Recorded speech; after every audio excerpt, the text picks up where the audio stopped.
Welcome to our channel. Today we're diving into the secrets of family gatherings.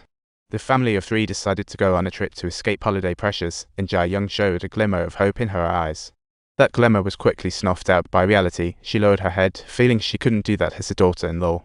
At that moment, she didn't escape, shackled by her rule as reunions meant obligations. In many families, holidays feel like an endless marathon. For women, daughters-in-law become less of a guest and more like a server. For many women, holidays are not relaxing reunions, but rather high-stakes psychological challenges, with the underlying repression suffocating.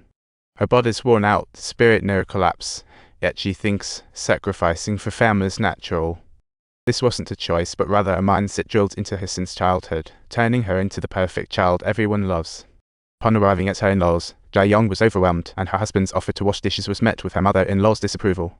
Subtitle: in this household, her role was neither that of a family member nor a guest, but rather a constantly available unpaid server. Cooking was her responsibility, and household chores fell solely on her. Here, she was simply a worker, not a wife. Her worth was tied to kitchen and broom, absurd to outsiders, yet normal in countless homes. Ironically, this inequality wasn't enforced by men, but rather stemmed from the internal conflicts of many women. They were once like Jae-young, but after enduring the grind, they turned into the next oppressors.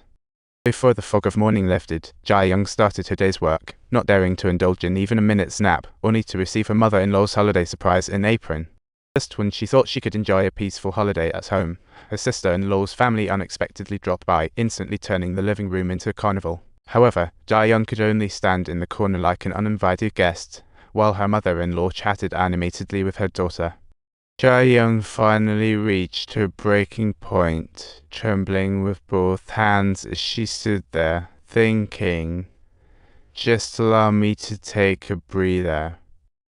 To be honest, the saying "please go home" sounds quite nice, but I also want to see my own daughter. At that moment, the living room went silent, everyone stunned, even the mother-in-law's eyes widened. Relatives were frozen in disbelief. No one understood how this meek Jae-young suddenly seemed like a different person. Husband brought Jae-young home only to find she had long since reached her breaking point. Was it really a sickness, or just an explosion of bottled-up emotion? Waking up in the car, Jae-young couldn't recall what just happened, and despite her exhaustion, she resolved to return to her parents' home. So she could finally breathe. What a helpless situation that was. It's so ironic that an adult woman can only return to her parents' home to seek rest. She had no breathing room in her marriage, no rest in her in-laws' place, and couldn't let her guard down even in her own home. This was Kim Jae-young's neglected former life, a good girl who always obeyed the rules. A good girl never speaking up, yet hiding much humiliation and fear. How many stories in silence. Let's revisit an ordinary school day in her middle school days, filled with the worries of growing up. On the bus, she faced harassment from her classmates yet remained silent, enduring in silence. She tried to keep to herself, her eyes displaying anxiety, silently asking the aunt in front for help. In that moment, she wasn't a student or a girl, she was just a desperate soul trying to protect herself. Trembling, she sent a distress message to her father, her heart filled with fear.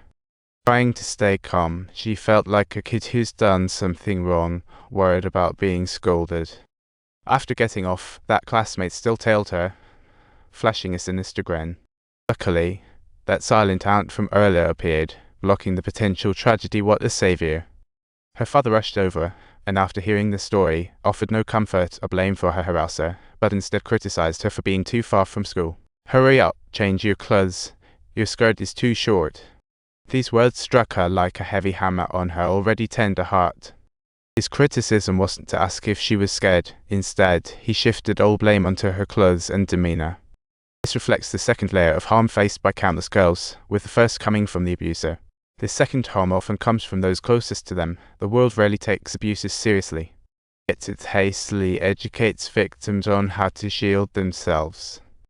Finally, when Jae-young graduated, her father's furious shouts echoed. Arguing was futile. "If you don't want it, just don't say it. Your best bet is to quietly get married." Finally, her mother couldn't hold back, jumping into the fray. "What are you talking about? Now's the time. Stop with the pointless chatter. Jae-young, speak up. Listen to me." Jia Young's mom ruled not from weakness, but from knowing her daughter was treading a path she once walked herself. Each step of compromise ultimately just led to a silent ending.